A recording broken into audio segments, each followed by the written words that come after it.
کہتے ہیں کسی سلطنت کے بادشاہ نے نا گھوڑوں کے استبل میں، جنگی گھوڑوں کے استبل میں گدھوں کو بھی رکھا ہوا تھا۔ گدھے گھوڑوں کا بچا ہوا کھانا کھاتے تھے اور دل ہی دل میں کہتے گھوڑے نکمے ہیں، ہم سے تو زیادہ نہ کام کرتے ہیں نہ یہ کہیں جاتے ہیں، صبح سویرے ہم پہ بوجھ لادا جاتا ہے، ہم روزانہ کام کرتے ہیں اور گھوڑوں کی روزانہ مالش کی جاتی ہے، کھانے اچھے دیے جاتے ہیں۔ وہ دل ہی دل میں گھوڑوں کو گالیاں دیتے، کہتے کاش یہ نہ ہوتے تو ہم بہترین کھانا کھاتے، ہم ان کی طرح بہتر رہتے، ہماری بھی دیکھ بھال پر سپاہی مقرر ہوتے۔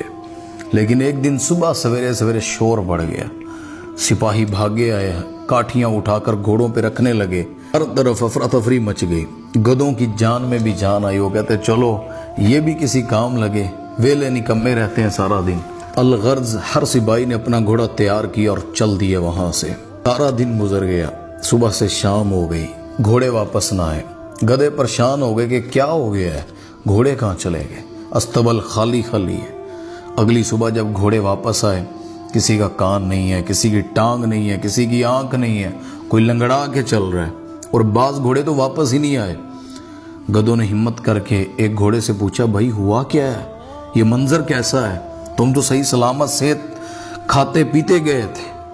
تو گھوڑے نے بتایا ہم میدان جنگ میں گئے تھے، ہمیں تیار اس دن کے لیے کیا جاتا ہے، ہم اپنے ملک کے دفاع کے لیے، ہم اپنے مالک کے دفاع کے لیے، ہم اپنے وطن کی زمین کے دفاع کے لیے ہم میدان مقتل میں گئے تھے، اور مقتل میں یہ ساری چیزیں، یہ جنگ، یہ زخمی ہونا، یہ خون اور بعض کا شہید ہو جانا، یہ منظر ہمیں میدان مقتل میں پیش آیا ہے۔ گدھوں نے گھوڑے کی جب یہ بات سنی نا تو خوش ہو گئے کہ اللہ کا شکر ہے ہم گھوڑے نہیں ہیں۔